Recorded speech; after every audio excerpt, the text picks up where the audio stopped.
My name's Dan Snow and I want to tell you about History Hit TV. It's like the Netflix for history. Hundreds of exclusive documentaries and interviews with the world's best historians. We've got an exclusive offer available to fans of Timeline. If you go to History Hit TV, you can either follow the information below this video or just Google History Hit TV and use the code TIMELINE. You get a special introductory offer. Go and check it out. In the meantime, enjoy this video.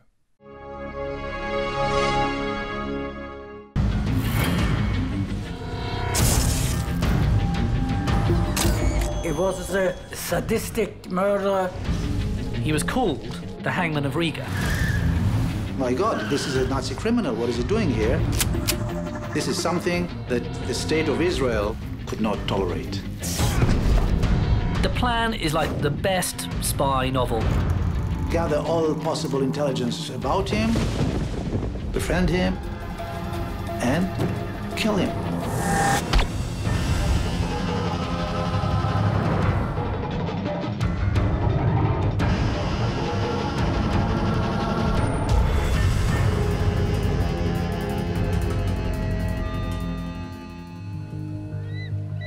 Summer 1964, Brazil.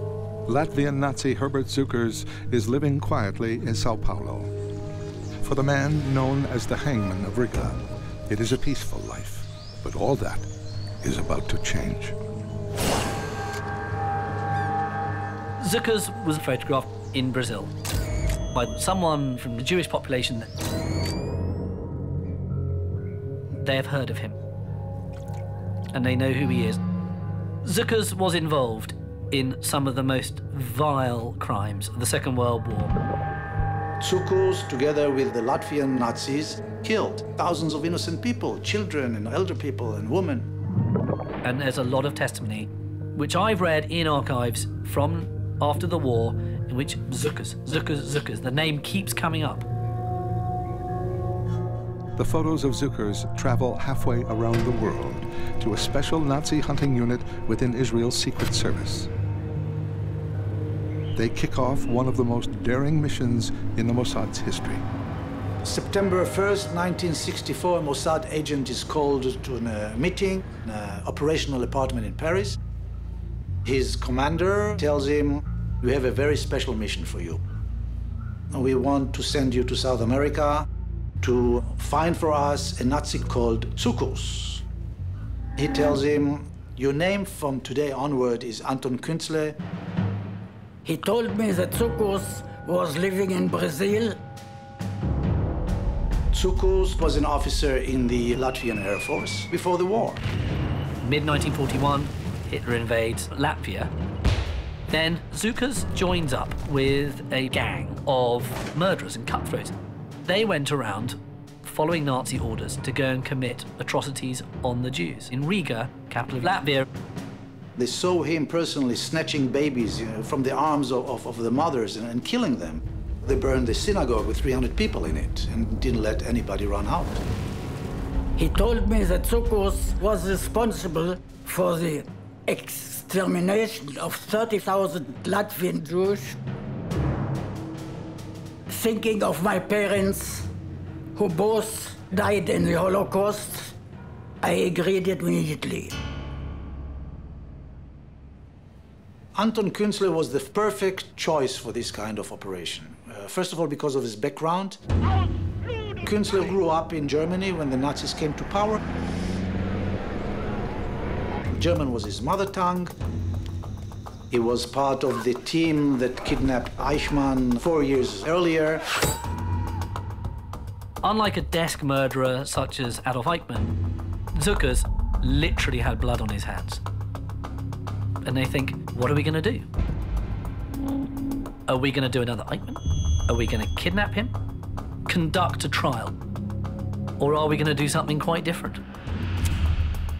They decided this time not to kidnap him and not to put him on trial, but to execute him and have the public reaction to it. The plan: KUENZLE will befriend Cukurs and lure him out of Brazil. Assassinating him on Brazilian soil is risky.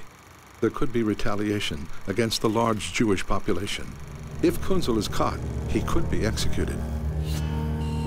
We called him the deceased from the beginning. We were confident the mission will succeed. They wanted to make Nazis all over the world fear of their life. Despite the danger, the Mossad agent has one condition. I asked to go only alone. No squad to watch about me. If it was discovered that somebody was guarding me, it might be my end. But to work alone, he needs a cover story.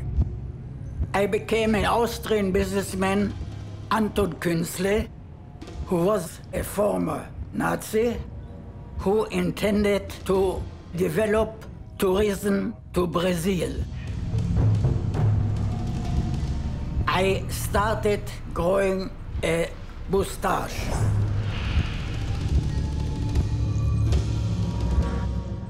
I went to a tailor and ordered a summer black suit. At the oculist, I faked the result of my examination so that I could get prescription glasses. If my glasses would have been fake, Cukurs might have suspicions. KUENZLE looks like your classic, anonymous, Western European guy. He's sort of balding, he's got a moustache, he's got glasses, he's a little bit tubby. If you walk past him in the street, you wouldn't remember him. And he's the perfect spy. My bald head and my belly are the means which make me trusted to everybody I meet. He gets a new passport, and then he goes around Europe creating this completely new identity. He printed business cards. He ordered special and expensive stationery. He relied on that absence of global communication to get every piece of paperwork he needed. Everything is like something out of a real vintage thriller. Armed with a new identity, the Mossad spy begins the next phase of his assignment, the hunt for the Hangman of Riga.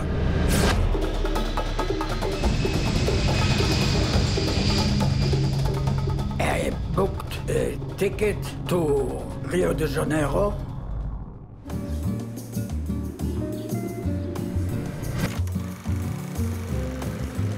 I intended first to stop at Rio de Janeiro to know what Brazil is like, and then to advance to Sao Paolo, close to the objective.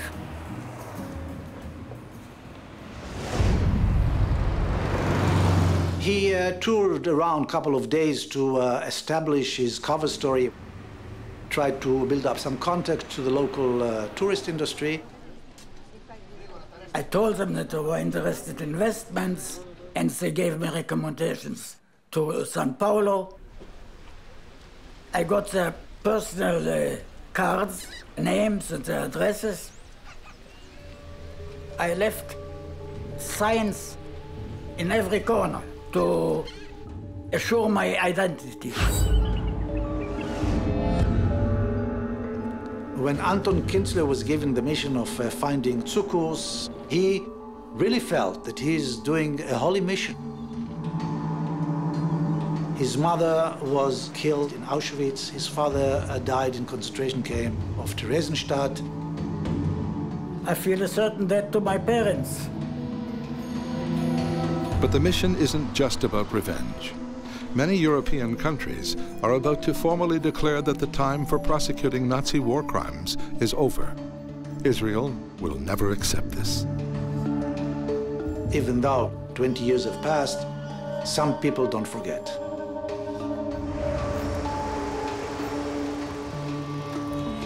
After a week in Rio, KUENZLE moves to Sao Paolo and his target, Herbert Cukurs.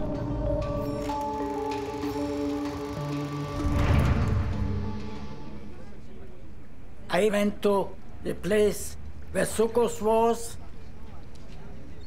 I saw him. Cukurs at the time was renting boats, and also he was running a plane service. He flew little seaplanes, and he would give people tours of Sao Paolo. Cukurs is living in Brazil for the last 20 years. Like many high-ranking Nazis, after the war, Cukurs escaped to Brazil. The Brazilian government is fanatically anti-communist and turns a blind eye. KUENZLE knows if he is caught, they will be far less sympathetic to an Israeli spy. KUENZLE understood that this is something never done before in the Mossad, because he was sent to Brazil without a backup team, and he was working solo by himself in order to approach Cukurs, gain his confidence, and eventually bring his death. He seemed very strong, quite physically fit. I would have to take this into account. I decided to return when I was sure I was ready.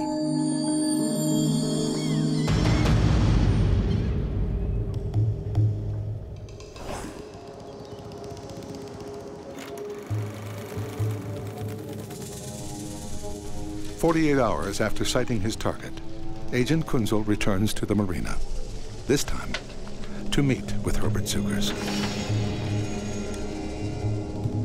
I decided to hire him for sightseeing flight over Sao Paolo. Cukurs is a very good pilot. In the 30s, he was a national hero in Latvia because he built an airplane, flew from Riga to Gambia in West Africa. Non-stop flight. Cukurs was indeed the Latvian Limburg, the most famous man of daring do in Latvia and that part of the world at the time. After the flight, the Latvian Nazi invites the Israeli spy for a drink. He took us to his captain's cabin. I saw a gunner on his boat. I got tense because for Cukurs there was no problem to murder. Anton KUENZLE started telling Cukurs that he's a businessman, showing him he has money, he has connections. Cukurs sees KUENZLE's obviously a man seemingly of great wealth. Cukurs, on the other hand, has made very, very little money running his flying boat hire pleasure flight business. But he lived extremely modestly, and he had financially a very, very tough time. I told him that I had come to invest capital in South America and tourist business. You are connected to it. It would interest me to talk to you. And that's his way of tugging at Cukurs' greed. Cukurs admits quite quickly to KUENZLE that he has this incredibly dark past. He said, you know, they say I am a war criminal. His remark that I'm a Nazi criminal could be a way of testing to see who is the guy in front of him. And KUENZLE showed no, he didn't react, you know. He said, okay, so people say you are a Nazi criminal, I mean, okay. He asked KUENZLE, what were you doing during the war? I knew he was a captain. In this case, I decided I was a little lower, so I made myself a lieutenant. And he said, and I also was wounded on the Eastern Front. And Cukurs said, really? I opened my shirt where I had an operation in Tel Aviv hospital, and I said I got wounded on the Russian front. He had some sort of mole or something removed. And of course, he claimed this was some sort of wound that he had received. And of course, all this helped build up the story that he had indeed been a serving officer of the fatherland. And Cukurs started to believe it all. He said, you know, why don't you come to see me during the week in my home? I said, I don't know when I shall come back. KUENZLE knows in order to get his man, he doesn't want to, like the suitor at a disco, go in straight away and lay his intentions straight up. So he plays the long game. I wanted to let him boil in his oil. Not so quick. Chi va piano, a volva lontano, va sano. Who goes slow, goes far and goes safe.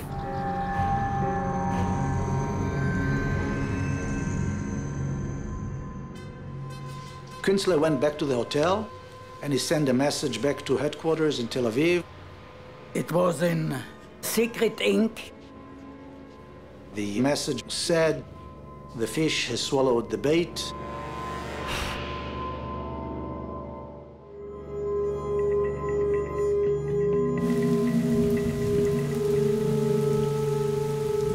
I left him in doubt, and after a week or so, came back.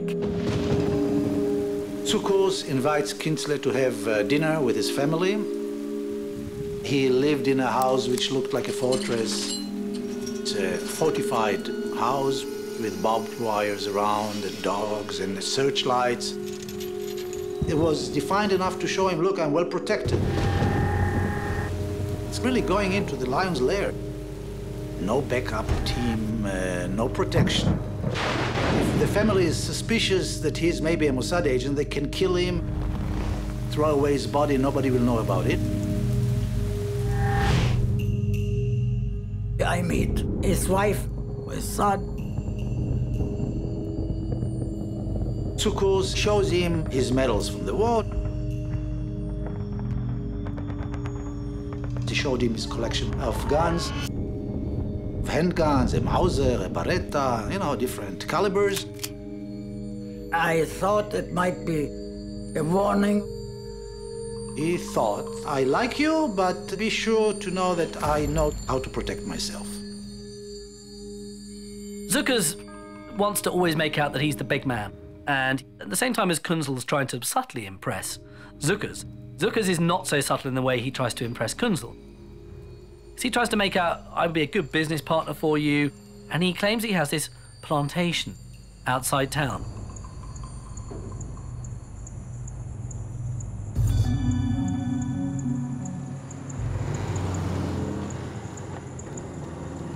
He took me close to the jungle.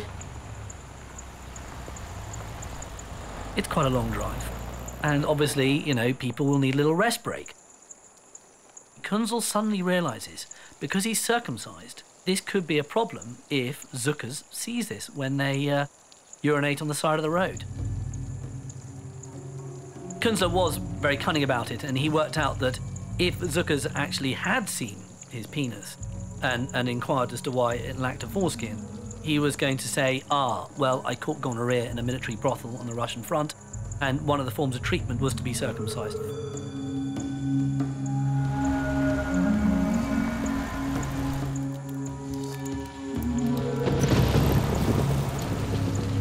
At the plantation, the stakes are suddenly raised. Cukurs says, hey, I want to have a little shooting match, a little competition with you. He had a sporting rifle with him. I thought it might be my end. Could Cukurs have been more cunning than him? Could he have lured him up to the banana plantation to kill him? So they set up a target. Cukurs shoots first.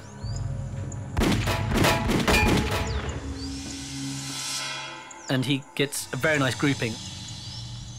And KUENZLE goes, well, it's the type of practice Cukurs got from shooting Jews running away from him on the streets of Riga. KUENZLE then is given the rifle. And said, do you still know how to shoot? I said, yes. Cukurs didn't know that Anton was a real marksman. I was the first in Israel to volunteer for the British Army.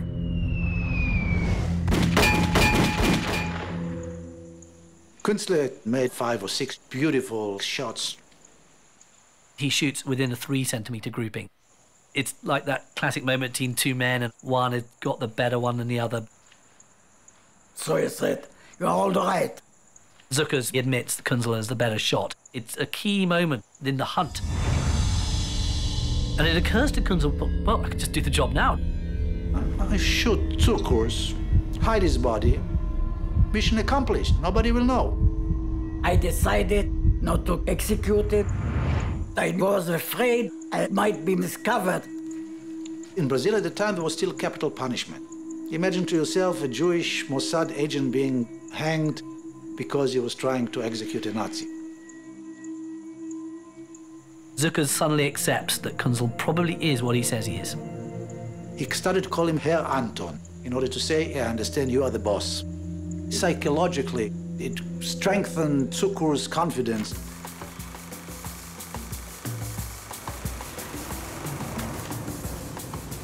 Over the following weeks, the Israeli spy gets closer to the marked man. He takes him for a round of nightlife, you know, glamour. He notices Cukurs is very in control.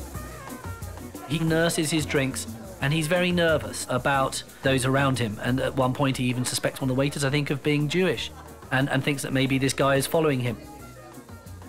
He was very, very wary of anybody trying to approach him because he knew, of course, that Eichmann was kidnapped by the Mossad. And at the time, there were stories that the Mossad is hunting Nazis all over the world. Cukurs is borderline paranoid. Anton KUENZLE continued all the time slowly to implant the seeds of trust in Cukurs' mind. Sentence here, sentence there about his financial abilities and his companies. The moment I am in action, I am very cool.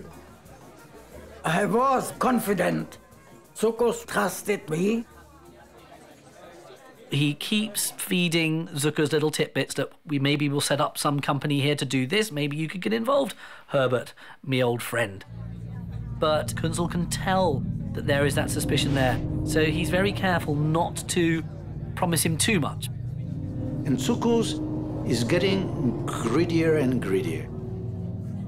The ka-ching sound is going in his head. He's thinking there's some cash here. Maybe this Mr. KUENZLE is his way out of lower income class to the world that Cukurs believes he should belong to, like his heydays in the Second World War.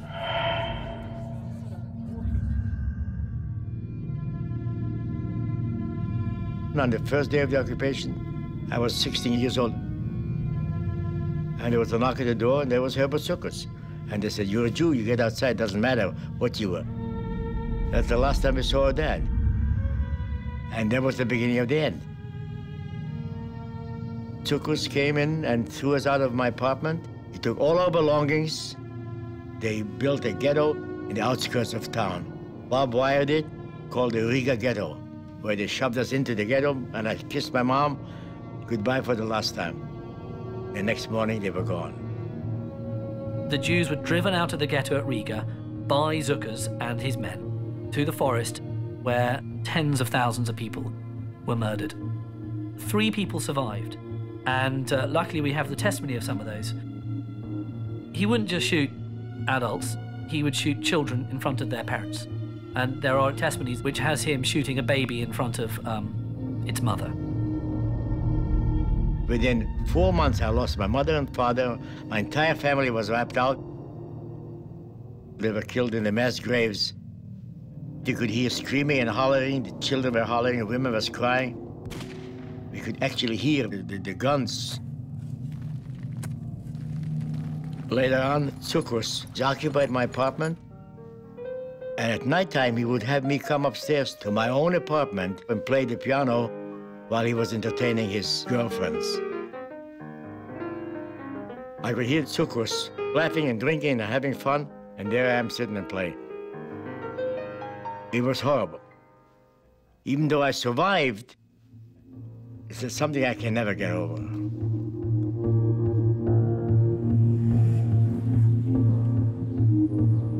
The Israeli spy spends more and more time with the Latvian Nazi. They scout for new investments. They plan future businesses. KUENZLE realizes after many more meetings with Cukurs that things are going extremely well. And he realizes that things are now getting into place in order to actually perform the final part of the mission, i.e. the execution. 3 weeks after their first meeting, KUENZLE tells Cukurs he has to return to Europe to take care of business. I said, I shall send you a telegram, and I left for Europe. I left him hoping he would be again a rich and important person. But when Anton KUENZLE returns to South America, he will not be alone. In Europe, Anton KUENZLE plans the next phase of his operation against Nazi Herbert Cukurs. KUENZLE goes back to Paris, where he discusses with his fellow agents what's the best place to kill him. We decided that if we shall execute him, it would not be in Brazil, but in Uruguay. There's a big, big Jewish community in Brazil. And if this is seen as Jews killing a Nazi, then there's going to be a backlash against the Jewish population. Uruguay was more democratic than Brazil at the time. A very small Jewish minority. It wouldn't cause such a repercussion. And also important, no capital punishment.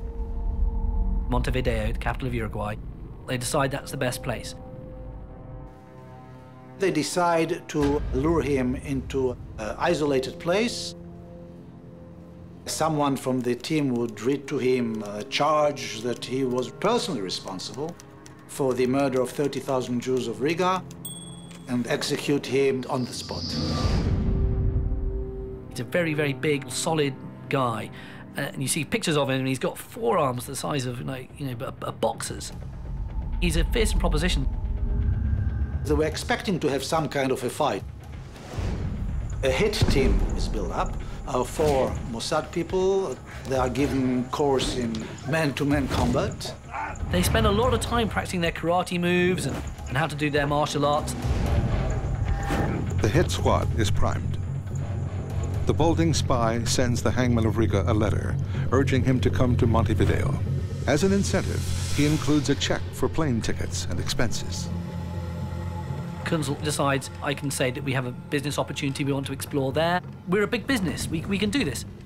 Cukurs is reluctant because he's very worried about leaving the country. He feels threatened, he feels unsafe because he won't have the protection of his friends and family around. He was always suspicious. But for the impoverished Nazi, the money proves irresistible. Cukurs had no passport, so he had to file for a Brazilian passport. And KUENZLE helps him with background letters and documents saying that he's employing him as his associate. A week later, Cukurs sends a telegram to KUENZLE confirming he'll meet him in Montevideo. The trap is set.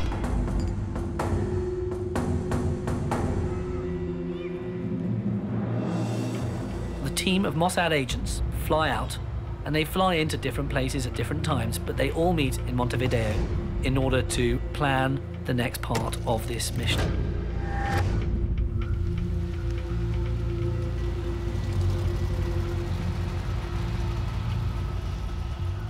And it was very hard for the agents to find the property they needed in which they could kill him.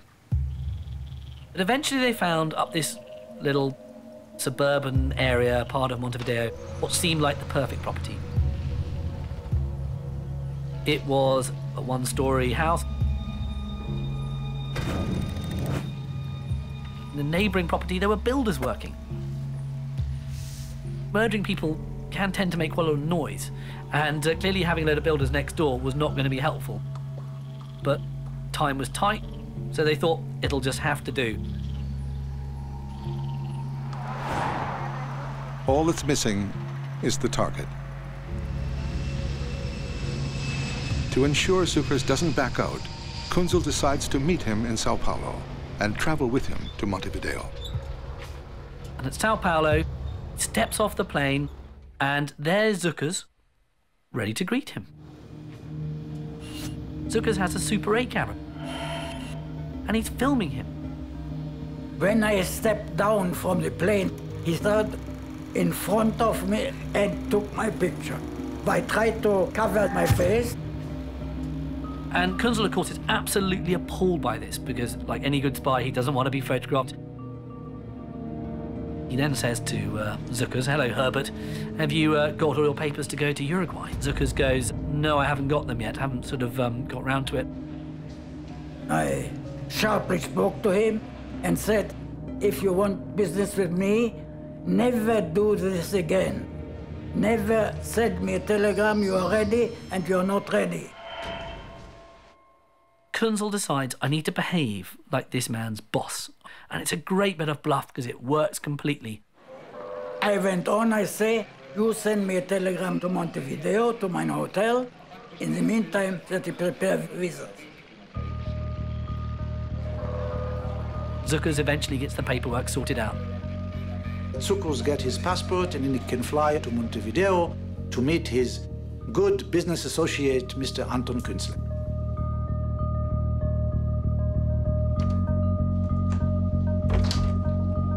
Before he leaves, Cukurs does something odd. He gives his wife the Super 8 film he took of KUENZLE at the airport.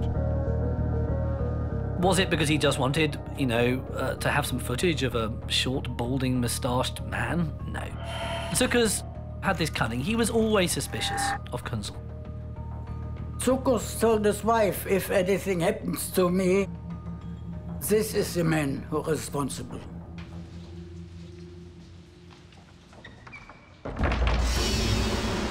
Five months after the Mossad mission was launched, the Latvian Nazi sends word he's flying to Montevideo.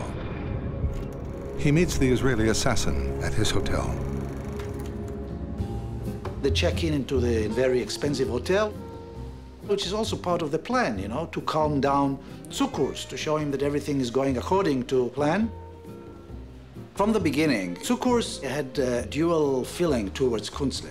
On one hand, you know, he saw it as a chancy encounter with an Austrian ex-officer in the Wehrmacht who is a businessman and is promising all kind of good things for the future.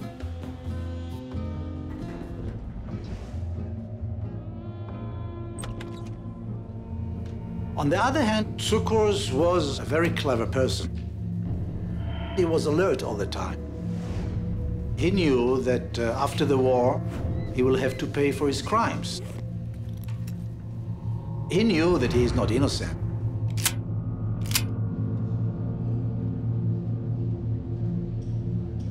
He was very suspicious. Cukurs is still greedy for money, and even though he's got suspicions about KUENZLE, he's going to go along with it because he's desperate for the cash. So he says to Cukurs, look, I really need your advice to help me find a new sort of business premises, a satellite office. So could you help me come and have a look round a few like potential buildings we could use as offices? So the two men do a lot of driving around in a VW Beetle, looking at various premises. It's a way of trying to make Cukurs just feel a bit more relaxed. After going around Montevideo for a while, ANTON KUENZLE tells Cukurs, I want to show you another place. This is his last ride to the villa where they're going to execute him. ANTON KUENZLE needed to signal the team that everything is going according to plan. I left the car without enough petrol. I stopped at a certain petrol station. Another member of the team is waiting on the other side of the road. He signaled him that everything is okay.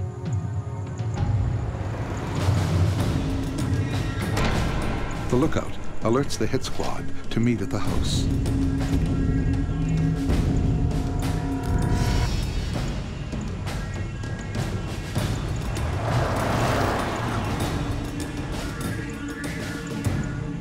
They took off their clothes because they were expecting to have some kind of a fight. They knew it will not pass without violent reaction from Cukurs. Things could be very messy and very bloody.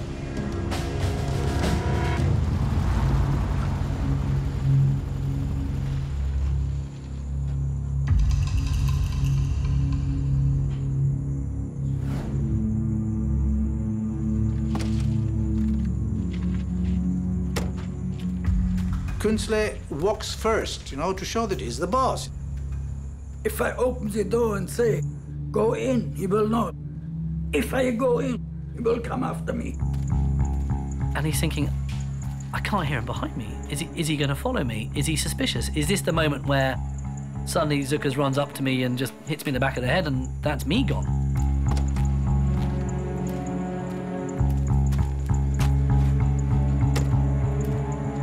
And eventually he hears footsteps, and Cukurs is walking up behind him, and he thinks it's going to happen.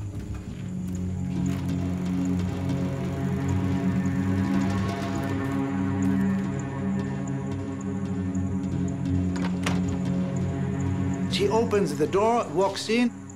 And suddenly, the agents jump on him.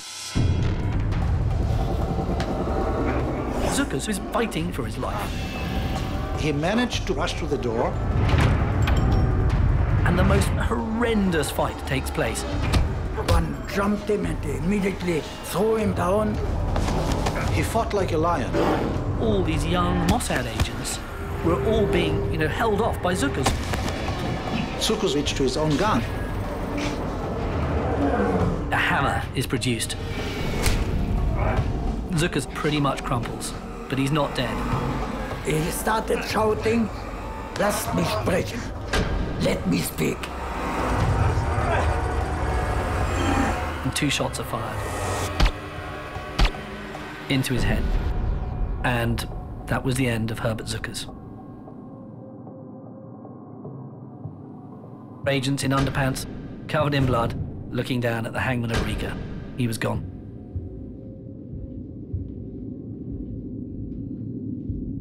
The plan to incapacitate Cukurs and read aloud the judgment against him was abandoned in the struggle.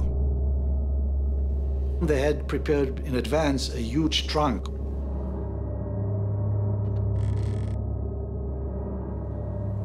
He was put in the box. They attach a note to his blood-stained body saying, considering the gravity of the crimes of which Herbert Cukurs is accused, notably his personal responsibility in the murder of 30,000 men, women, and children, and considering the terrible cruelty shown by Herbert Cukurs, is carried out his crimes, we condemn the said Cukurs to death. He was executed on 23rd February 1965 by those who will never forget. He dressed up, and each one went his own way according to plan. And then they all make their way back to Paris. The job is done.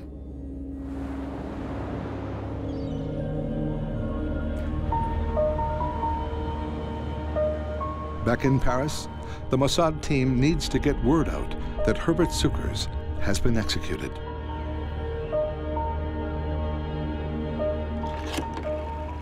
We contacted paper agencies in Uruguay to tell them that the body of this gruesome murderer will be found in a house in Montevideo. He called a newspaper in Paraguay. The telephone call to the agency was received by a junior editor, never paid any attention to it.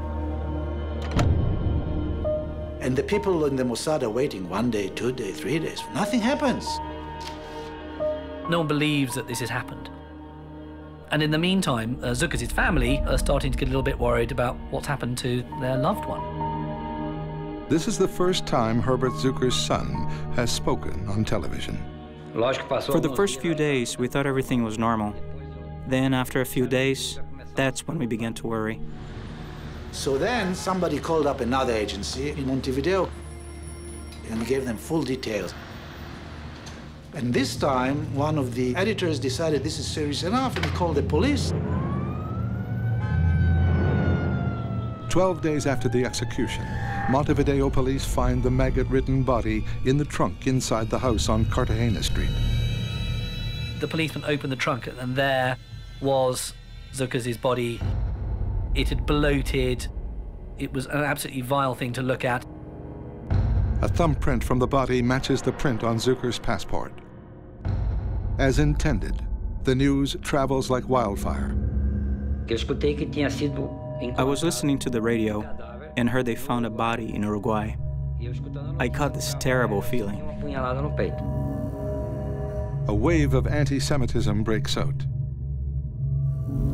Synagogues were burnt down in both Uruguay and in Sao Paolo. There were lots of random acts of low-level violence, but there wasn't any sort of massive reprisal carried out. It seems Israel's message is heard loud and clear. 4 days after the body is found, the German government reacts. They extend the deadline on prosecuting Nazi war criminals. But in Montevideo, police have a homicide to solve. The family showed pictures of KUENZLE to the world's media. We gave them the picture that was taken at the airport. It was all we had. but it was too late. Interpol were called in to try and find out who this Anton KUENZLE was, but of course he retreated back to the anonymity of being a Mossad agent in some town in the middle of Israel. The case goes cold. It would be 20 years before the Mossad admits responsibility for assassinating Herbert Cukurs. I was very proud of the Israelis for doing that. Even though it was horrible, I thought he deserved it. You must always remember, we must never forget. Despite testimony from witnesses like SASHA SEMINOFF, Herbert Cukurs' family denies he committed atrocities against Latvian Jews. We have been waiting 60 years for some kind of proof against my father. If the world can't show any documents that prove his guilt, then declare him innocent.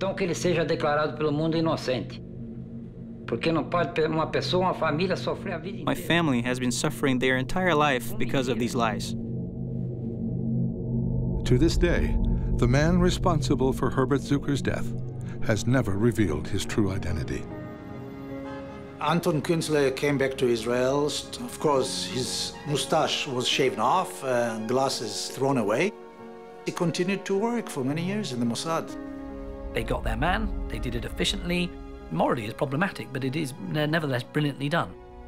So it was, in many ways, the perfect mission. I am very satisfied. It was never dull in a moment.